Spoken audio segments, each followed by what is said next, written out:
বছর যায় বছর আসে, ঠিক 940 বছর পর মালাকুল মাউত আদম আলাইহিস সালামের কাছে আসলেন।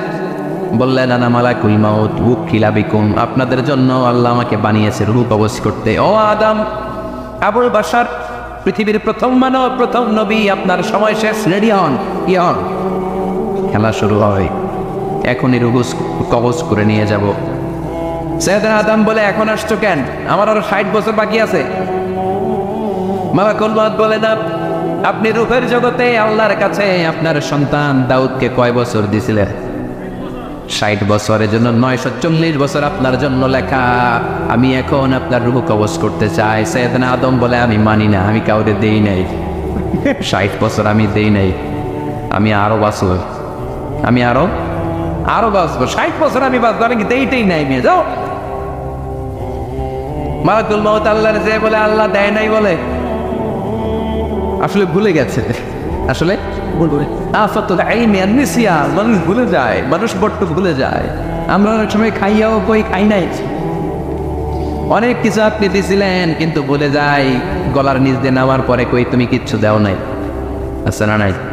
নাসিয়া আদম ফানাসিয়া বানু, আদম আলাইহিস সালাম ভুলে গেছেন, তাই আমরাও ভুল করি, ঠিক কিনা? এজন্য আমাদের নেতারাও বলে এটা দেবো ওটা দেবো, নির্বাচনের পর সব ভুলে যায়। আচ্ছা, না নাই? ওই যে আদম আলাইহিস সালাম বলছে, আমরা ভুলে যাই। অন্যদের দোষ কি? ভুলে যায়, বেমালুম ভুলে যায়। আল্লাহ বললেন, মালাকুল মাউত আর জোরাজুরি করো না। 940 নয়, ঠিক 1000 বছর পরে আদমের কাছে যাবা। আমি আমার আদমের ভাগ্যে এই জিনিসটাই রেখে দিয়েছিলাম রে মালাকুল মাউত। আমি আগ থেকে এটাই রেখেছি, আমি জানতাম সে বলে যাবে। চিল্লা এখন সুবহানাল্লাহ। তার মানে পৃথিবীর সবচেয়ে লম্বা মানুষ, 60 হাত লম্বা, এত শক্তিশালী আদম আলাইহিস সালাম শ্রীলঙ্কা প্রথম নেমেছিলেন। 1 লাফ দিলে আদামাইন চলে যাইতেন। সুবহানাল্লাহ। কি লম্বা মানুষ, থাকতে পারছে? কথা নাই, গমে ধরছে। শেষ করে দিই। হ্যাঁ, আরো কয়েক মিনিট চলবে, চলবে চলবে। তাকবীর দেন, না হে তাকবীর। আদম আলাইহিস সালাম চলে গেলেন। ওনার পরের নবী ইদ্রিস আলাইহিস সালাম, উনি মরে নাই। ইদ্রিস আলাইহিস সালাম মরছে, কে বলছে?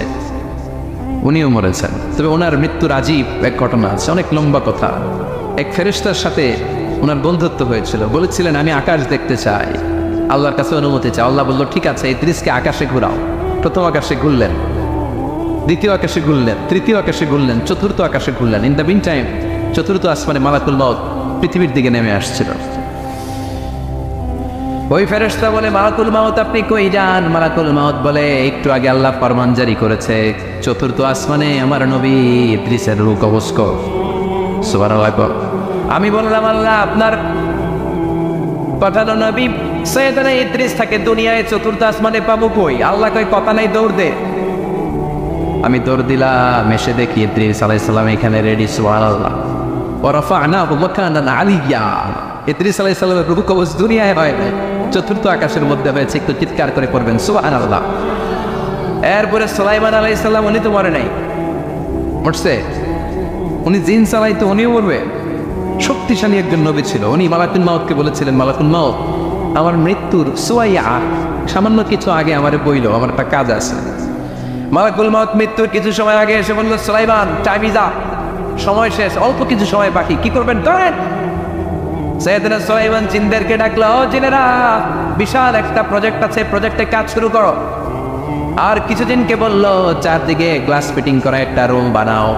সাইয়েদনা সুলাইমান আলাইহিস সালাম গ্লাস ফিটিং করা রুমের ভেতরে ঢুকলেন। এই রুমে ঢুকার দরজা নাই, হাতে একটা লাঠি নিলেন। কি নিলেন? লাঠির মধ্যে ভর করে দাঁড়িয়ে রইলেন আর জিনদের দিকে তাকিয়ে রইলেন। জিনেরা এত বদমাশ ছিল, সাইয়েদনা সুলাইমান দাঁড়িয়ে না থাকলে কাজ করতো না। ছিল ফাঁকিবাজ। কি ছিল?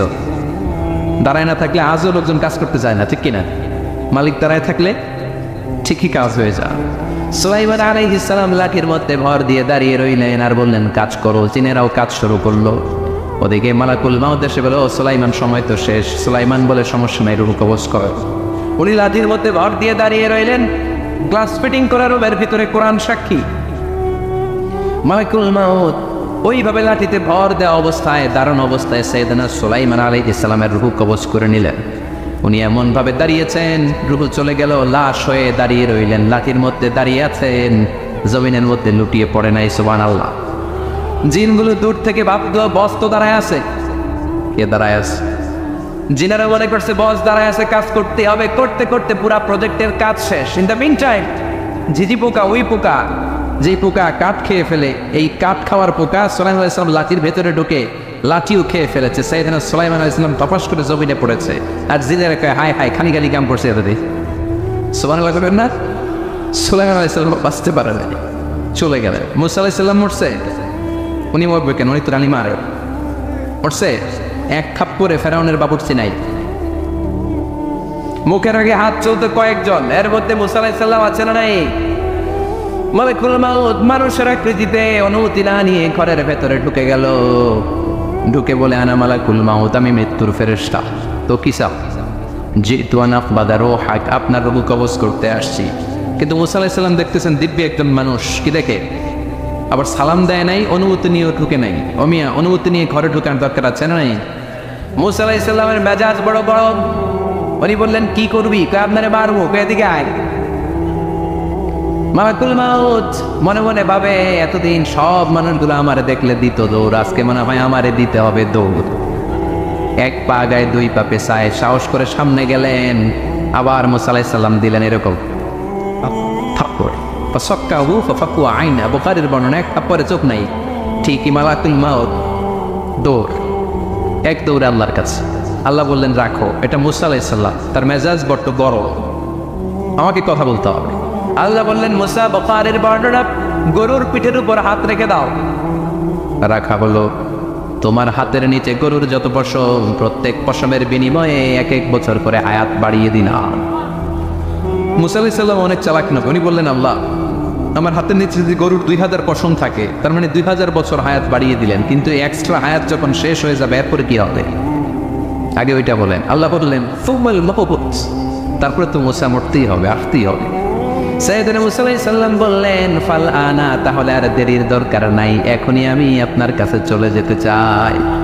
মালাকুল মাউত মুসা আলাইহিস সালামের রূহ নিয়ে উড়াল দিলেন। সুবহানাল্লাহ। বুঝতে পারছে? বিশ্বনবী মরে নাই, উনি ইন্তেকাল করেছেন। চিল্লা এখন ঠিক কিনা? ইন্তেকালের আগে বিশ্বনবী প্রচন্ড অসুস্থ হলেন। মা আয়েশারে ডেকে বললেন আয়েশা, মনে হয় আমি বাঁচব না। ওই যে খায়বার বিজয়ের দিন, খায়বার দুর্গ বিজয় করার পরে এক ইহুদি মহিলা আমার দাওয়াত দিয়েছিল। ওই দাওয়াত খেতে যাওয়ার পরে গোশতের মধ্যে বিষ মাখানো হয়েছিল রে আয়েশা। ওই বিষ মাখানো খাসির গোশত খেয়ে যে ব্যথা আমার পেটে উঠেছিল, আজ আবার সেই ব্যথা উঠেছে।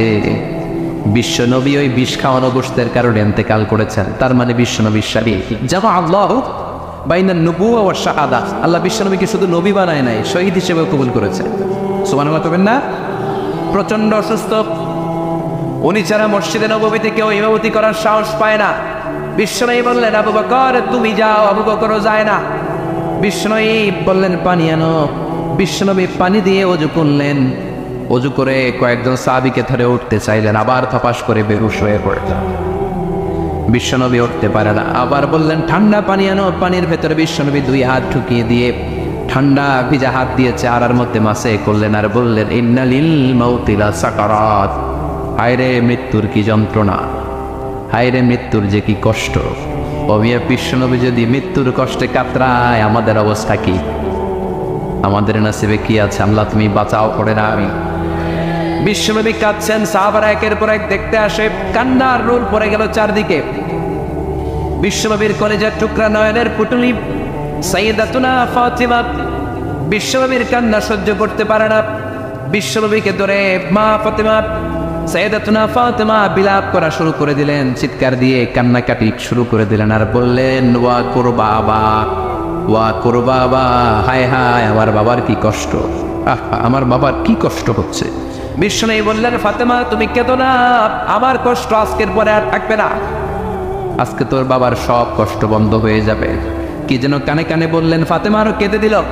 আবার কানে কানে কি যেন বললেন, ফাতেমা হেসে দিল। বিশ্বনবীর ইন্তেকালের অনেক পর মা আয়েশার কাছে ফাতেমা বললেন, আমি যখন প্রথমে কেঁদেছিলাম আব্বা বলেছিল আমি আর বাঁচব না রে ফাতেমা। আবার কানে কানে একটা কথা বলার পরে হেসেছিলাম, আব্বা বলেছিল আমার পরে আমার পরিবার বর্গের মধ্য থেকে সর্বপ্রথম তোমার সাথে আমার দেখা হয়ে যাবে রে ফাতেমা। অল্প কয়েক মাসের ব্যবধানে সাইয়্যিদাতুনা ফাতেমা উনিও ইন্তেকাল করলেন। বিশ্বনবী শোয়া থেকে উঠতে পারে না। এক সাহাবীকে দেখলেন মেসওয়াক করছে, বিশ্বনবী মেসওয়াকের দিকে তাকিয়ে রইলেন। বিশ্বনবীর নিথর দেহটা পড়ে আছে। আয়েশারা যে বলবে আয়েশা মেসওয়াক দাও, বলতে পারেন। মা আয়েশা বুঝতে পেরে মেসওয়াক আনলেন, বিশ্বনবীকে মেসওয়াক করিয়ে দিলেন। এবার বিশ্বনবী বললেন, ও আবু বকর শোনো, আল্লাহ আমাকে অপশন দিয়েছে। কি দিয়েছে? আল্লাহ বলেছে নবী আজীবন থাকতে চাইলে থাকেন, আর আসতে চাইলে চলে আসেন।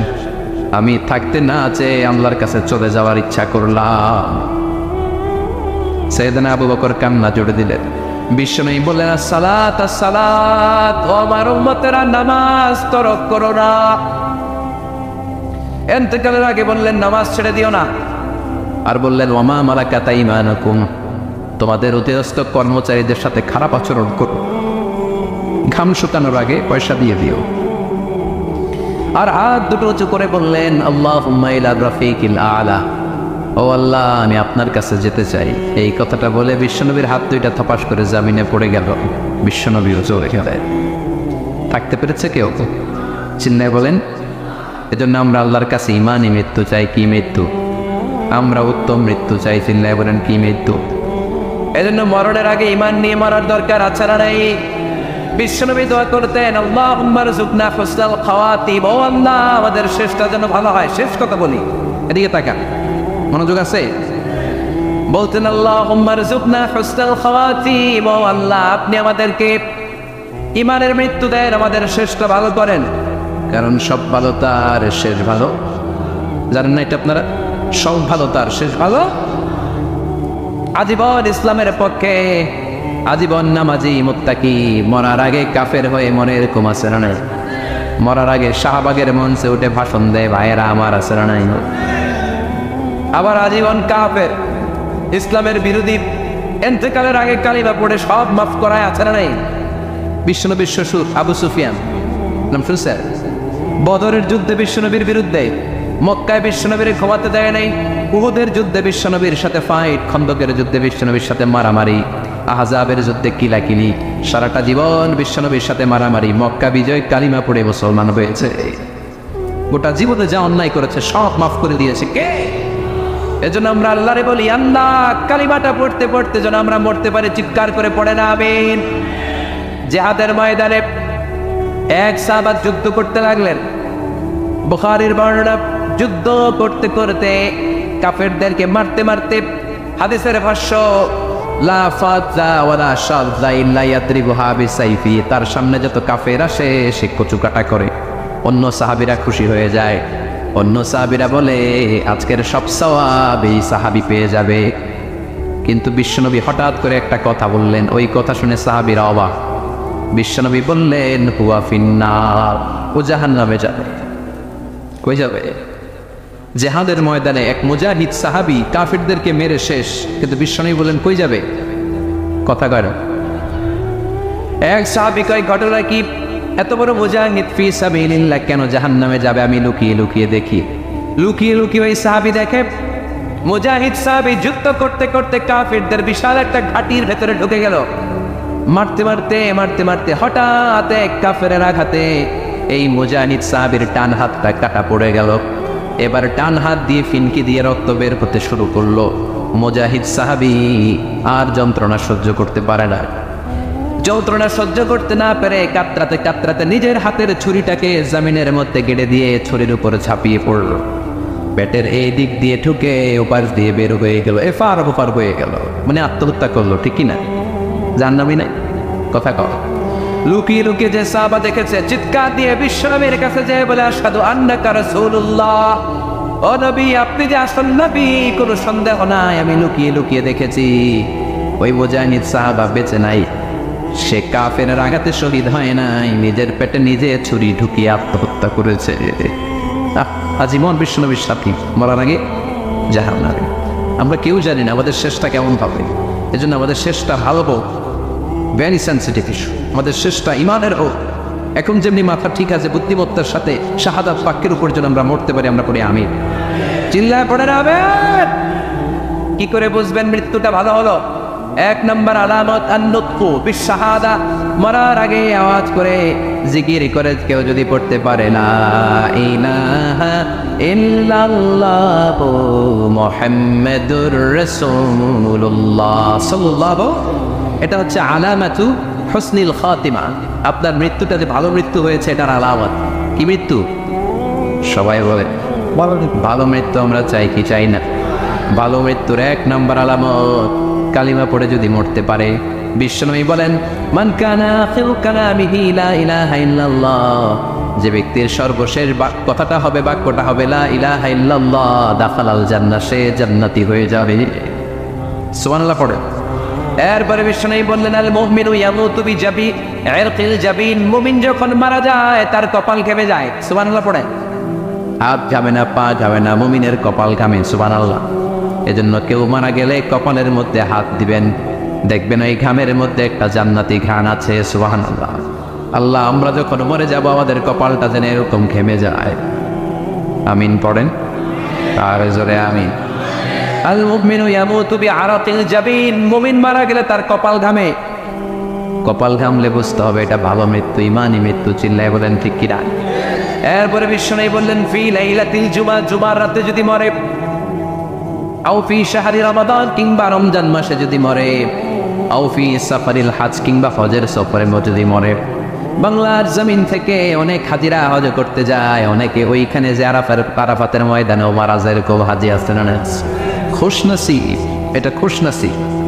আলহামদুলিল্লাহ পড়ে।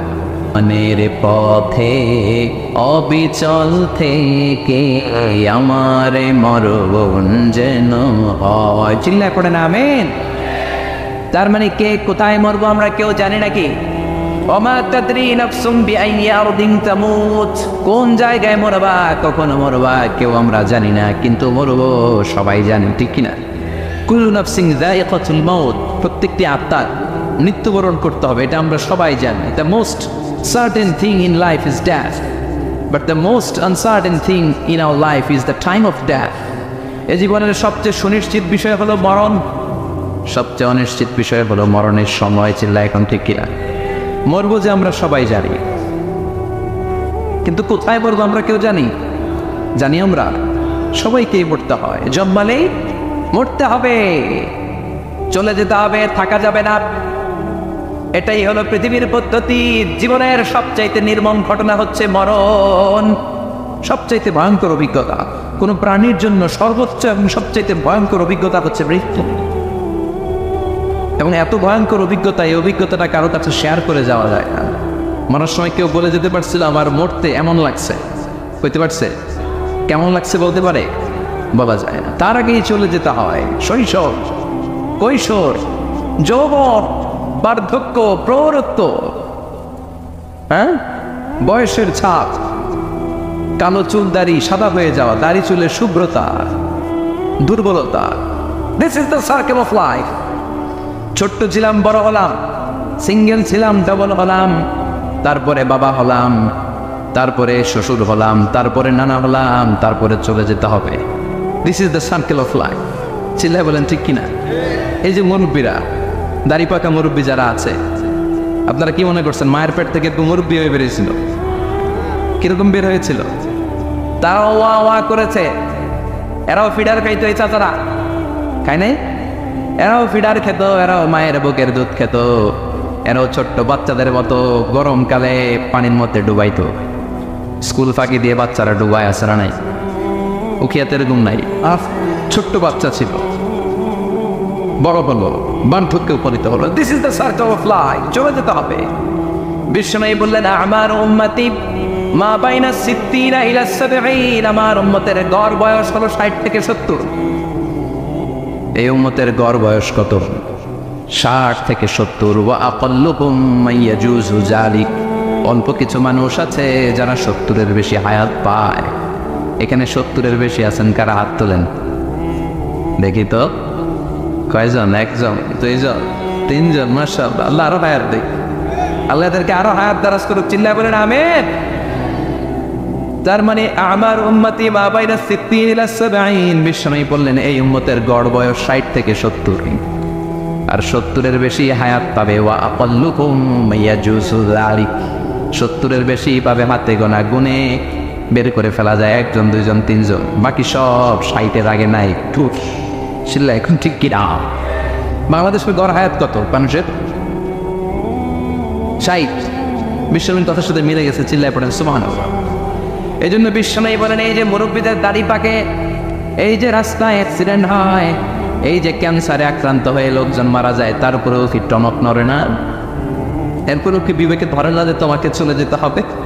আকসিরু যিকরা আজিবিল লাযযাত, জীবনের সব স্বাদকে পানসা করে দেয় ওই মরণকে স্মরণ করো। মরণকে স্মরণ করলে জাহান্নাম বরণ করা লাগে না, চিল্লায় বলেন ঠিক কিনা? আবার আল্লাহ বললেন, রে গোলাম, স্পেশাল একজন ফেরেশতা আমি মরণের জন্য সিলেক্ট করলাম, নাম মালাকুল মাউত। তাকে আমরা আজরাইল বলে চিনি।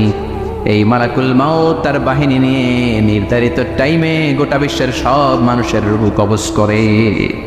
অন টাইম নাকি দেরি করে? মালাকুল মাউত আগেও আসে না, পরেও আসে না। সুবহানাল্লাহ পড়ে। সাইয়েদনা সুলাইমান আলাইহিস সালাম জামানাতে ওনার এক ওয়াজির ছিল, মন্ত্রী। ওই মন্ত্রীকে নিয়ে উনি বৈঠক করতেন।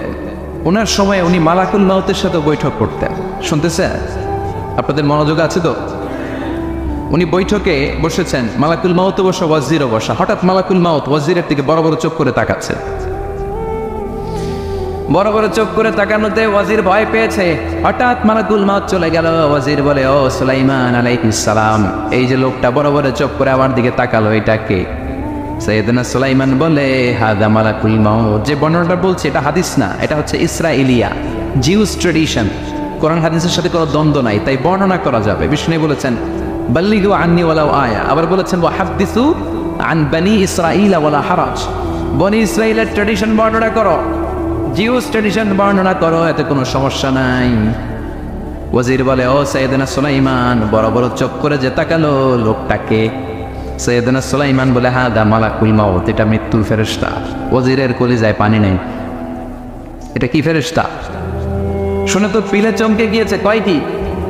মালাকুল মাউত তো আমার চিনা বলেছে, বাড়ি চিনে ফেলছে আমার খবর আছে। সাইয়েদনা সুলাইমান আলাইহিস সালাম জিনদেরকে দিয়ে কাজ করাতেন, মেঘমালাকে দিয়ে কাজ করাতেন, বিশাল সিংহাসন নিয়ে পৃথিবীর প্রাচ্য থেকে পাশ্চাত্যে ঘুরে বেড়াতেন। সাইয়েদনা সুলাইমানকে ওয়াজির বলে, ও সুলাইমান, মেঘমালাকে আদেশ করে দেন, আমি আর এই ফিলিস্তিনের ভূখণ্ডে থাকতে চাই না।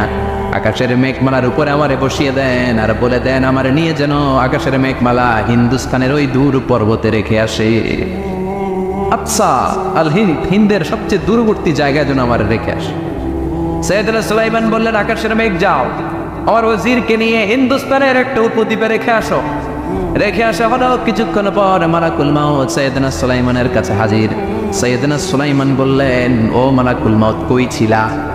একটু আগে হিন্দুস্তান থেকে আপনার ওয়াজিরের রূহ কবজ করে আসছি। সুবহানাল্লাহ পড়েন। এটা আবার কেমন কথা, তুমি ওইখানে গেলা কেন? কয়, রব্বুল আলামিন কিছুক্ষণ আগে আমার কাছে পয়গাম পাঠিয়েছে, যাও সাইয়েদনা সুলাইমানের ওয়াজিরের রূহটা কবজ করো। কবজ করার জায়গা হলো হিন্দুস্তানের উপদ্বীপ। কোন জায়গায়? মালাকুল মাউত এসে দেখে সুলাইমান নবীর সাথে মিটিং করে। ওয়াজির কার সাথে মিটিং করে? সুলাইমান নবীর সাথে। কিন্তু ফরমানে লেখা রূহ কবজ করতে হবে কোথায়? হিন্দুস্তানে। সুবহানাল্লাহ করবেন না? এই জন্য বড় বড় চোখ করে আমি তাকিয়েছি, আর মনে মনে ভাবলাম টাইম তো নাই, কারণ মৃত্যু তো অন টাইমে হতে হয়, এখনই ওর রূহ কবজ করতে হবে। কেমন করে ওইখানে যাবে আমি জানি না, আমি আগে চলে যাই। মালাকুল মাউত চলে গেল, যে দেখে ওই জায়গায় ওয়াজির হাজির। সাথে সাথে রূহ কবজ করে আল্লাহর কাছে চলে গিয়েছে। পড়েন সুবহানাল্লাহ।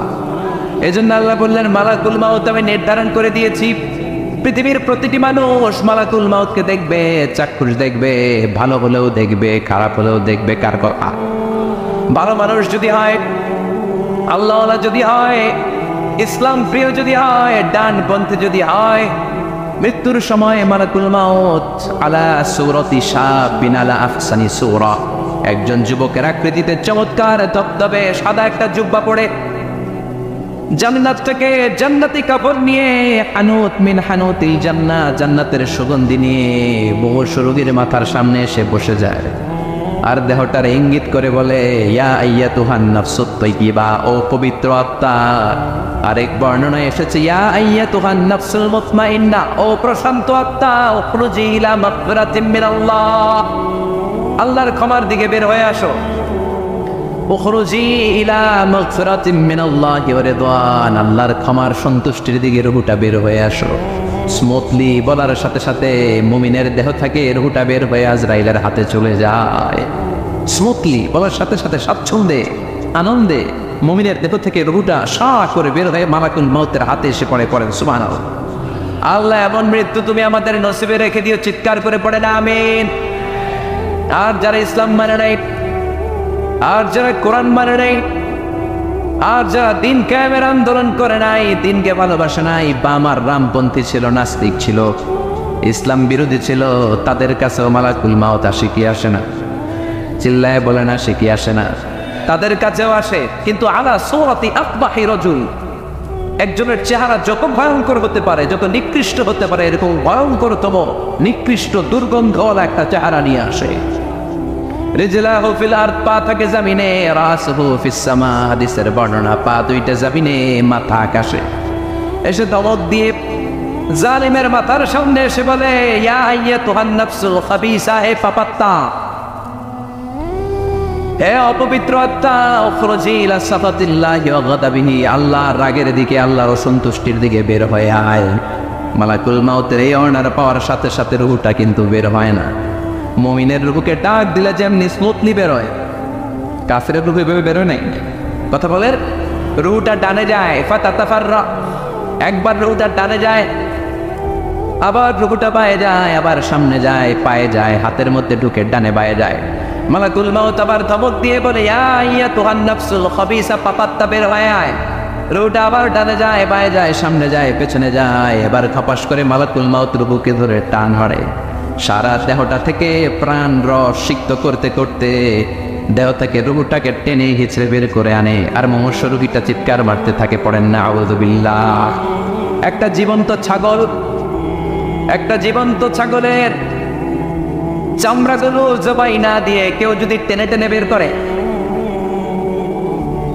ছাগল জবাই হয় নাই, কিন্তু চামড়া এক পাশ থেকে টেনে টেনে টেনে নিচড়ে আপনি গা থেকে বের করলে যত কষ্ট হয়, এর চেয়েও বেশি কষ্ট দিয়ে মালাকুল মাউত বামপন্থী আর কাফেরদের রুহুটা দেহ থেকে বের করে আনে, পড়েন না আউযু বিল্লাহ। আমাদের রুহুটা যেন আল্লাহ, মুমিনদের রুহু আপনি যেভাবে কবজ করেন, ওইভাবে যেন আমাদের রুহুটা বের হয়ে আসে। আরো জোরে পড়েন আমিন। এজন্য আল্লাহ বললেন, বাল তুউসিরুনাল হায়াতাদ দুনিয়া ওয়াল আখিরাতু খায়রুম ওয়া আবকা। পাগলের মতো ওহাচ্ছন্ন হয়ে এই দুনিয়াটার পেছনে ছুটে বেড়াও, এই দুনিয়া আসল নয়, আখিরাত হলো আসল। চিল্লায় বলেন ঠিক কিনা? অস্থির, আমরা ব্যস্ত দুনিয়ার লোভে আর মোহে পড়ে আমাদেরকে যে মরতে হবে, চলে যেতে হবে, এটা ভাবার সময় আমাদের নাই। চিল্লাই এখন ঠিক কিনা? এজন্য বলা হয় মুতু ক্বাবলান তামুতু, মরার আগে একবার মরো। হাসিবু ক্বাবলান তুহাসাবু আলাইক, তোমার হিসাব কিয়ামতের দিন করার আগে তুমি তোমার হিসাব করো। জীবনে কি কি পাপ করেছি আমি জানি, আমার চেয়ে ভালো কেউ জানে না। চিল্লায় বলেন ঠিক কিনা? কি কি অন্যায় করেছি আমার হৃদয়ের মধ্যে কথাগুলো আছে না নাই? পৃথিবীর কেউ না জানলেও আমি জানি কি জানি না? পৃথিবী না জানুক আমি তো জানি, আমি কি পাপ করেছি হায়। পৃথিবী না জানুক আমি তো জানি, আমি কি পাপ করেছি হায়। আমার পাপের করলে বিচার, বাঁচার উপায় নাই আমার। দয়াময় প্রভু মাফ করো আমায়,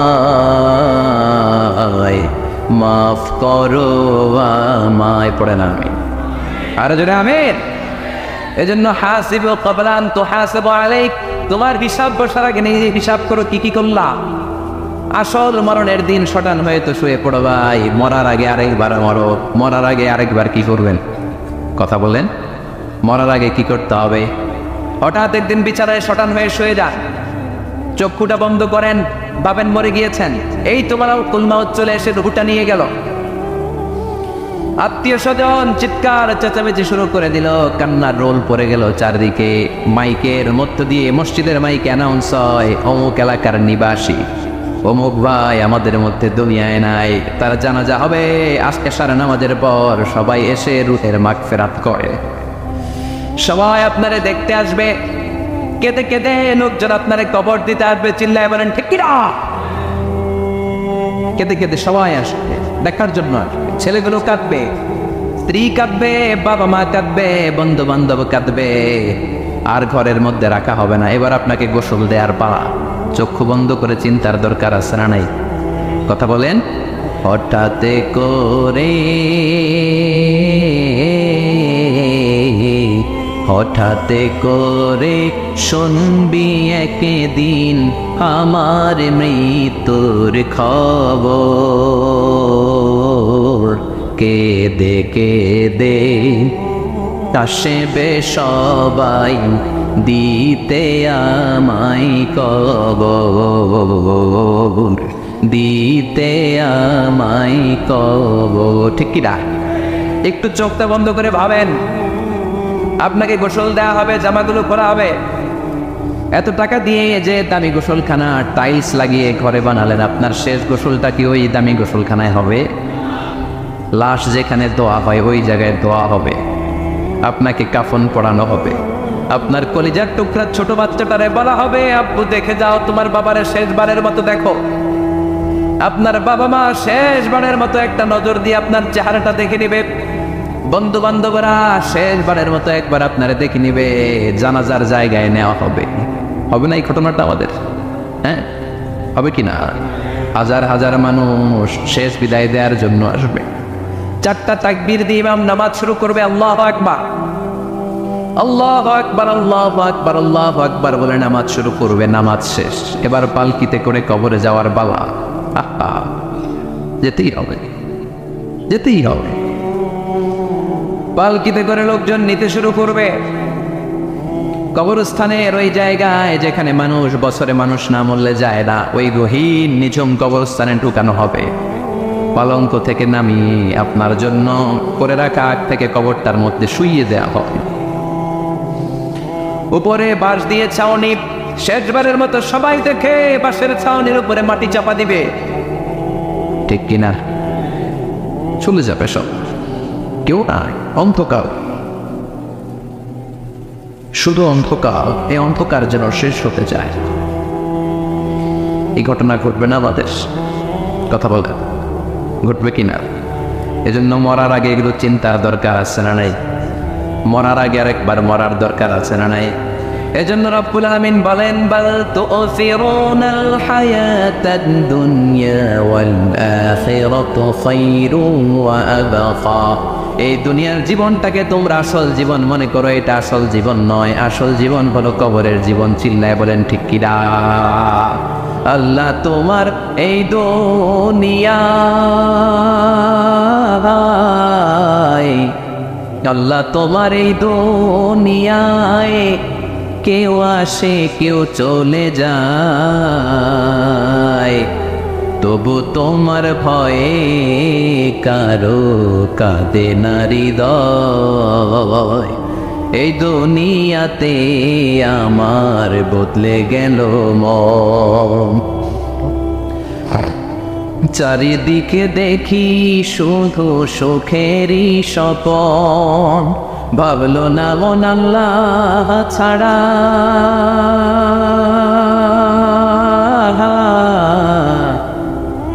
ভাবলো না মন আল্লাহ ছাড়া নেই কোনো উপায়, তবু তোমার ভয়ে কারো কাঁদে না হৃদয়। ঠিক কিনা? আসে আর চলে যায়। প্রতিদিন মাইকে অ্যানাউন্স শুনি অমুক এলাকার অমুক লোক নাই, দাদা গেল, বাবা গেল, বড় ভাই গেল, আত্মীয় স্বজন গেল, আমাকেও যেতে হবে, এই চিন্তা মাথায় নাই। চিল্লা এখন ঠিক কিনা? এজন্য লাইফটা হলো one time, one chance, second কোনো চান্স আপনাকে দেয়া হবে নাকি? কাফেররা বলবে ইয়া রাব্বি আরেকটা সুযোগ দেন, লাউ আন্না লানা কাররা ইয়ানি মাররা, আল্লাহ আরেকটা সুযোগ যদি পেতাম দুনিয়াতে ভালো করে আসতাম। আল্লাহ বলবেন ইন্নাহা কালিমাতুল কাইলুহা, এটা শুধু তাদের মুখের কথা, তাদেরকে আবার সুযোগ দিলেও তারা কিচ্ছু করবে না। চিল্লা এখন ঠিক কিনা? এজন্য একটা চান্স আমরা পেয়েছি, এই দুনিয়ার ওয়ান চান্সে আমরা ভয় পাবো একজনকে, চিল্লায় বলেন তিনি কে? এজন্য যেতে আমাদেরকে হবে। এই মরণ থেকে পালানোর কোনো সুযোগ কেউ পালাতে পারে নাই। এই মরণ হলো আখিরাতের প্রবেশদ্বার। মরণ নামক পালকিতে চড়ে আমরা কবরের ভেতরে ঢুকি। মরণ হলো প্রথম পর্ব, কবর হলো দ্বিতীয় পর্ব। যেরকম ঠিক কিনা? এজন্য বিশ্বনবী বললেন, আল কবর রাউদাতুম মিন রিয়াদিল জান্নাহ ওয়া হুফরাতুম মিন হুফারিন নার। কবর হলো কারো জন্য জান্নাতের বাগান, কারো জন্য জাহান্নামের গর্ত। আমরা বলি, আল্লাহ আমাদের কবরটারে জান্নাতের বাগান বানাও। আরো জোরে পড়েন আমিন। আবার বিশ্বনবী বললেন, ইন্নাল কবর আউয়াল মানজিল মিন মানাজিলিল আখিরাহ। কবর হলো আখিরাতের মানজিলগুলোর প্রথম মানজিল। আখিরাতে একটার পর একটা অনেকগুলো স্টেশন আপনাকে পার হতে হবে। প্রথম স্টেশনটার নাম হলো কবর। প্রথম স্টেশনের নাম কি? এই কবর নামক স্টেশনে যদি আপনি মাফ পেয়ে যান, সামনের সব স্টেশনগুলোতে মাফের ব্যবস্থা করবে কে? আল্লাহ। আর কবর নামক স্টেশনে যদি ধরা খেয়ে যান, আপনার মায়ের আছে না নেই?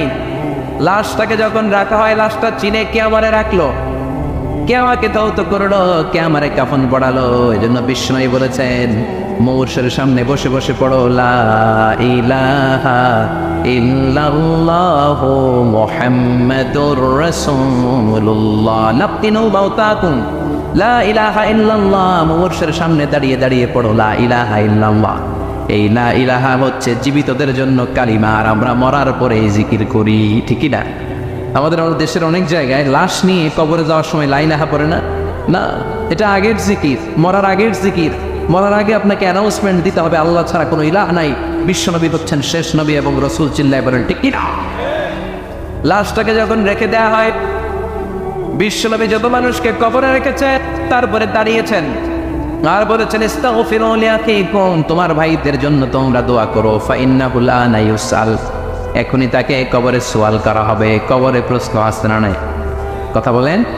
বিশ্বনবী খাদিজাতুল কুবরা, ওনার প্রথম স্ত্রী খাদিজাতুল কুবরা তাহেরাকে কবরের মধ্যে রেখে দিয়ে কাঁদতে শুরু করলেন, চোখের পানি ছেড়ে অনেক দোয়া করলেন।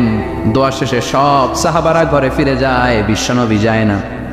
সাইয়েদনা আবু বকর বললেন, ও নবী চলেন ঘরে যাই।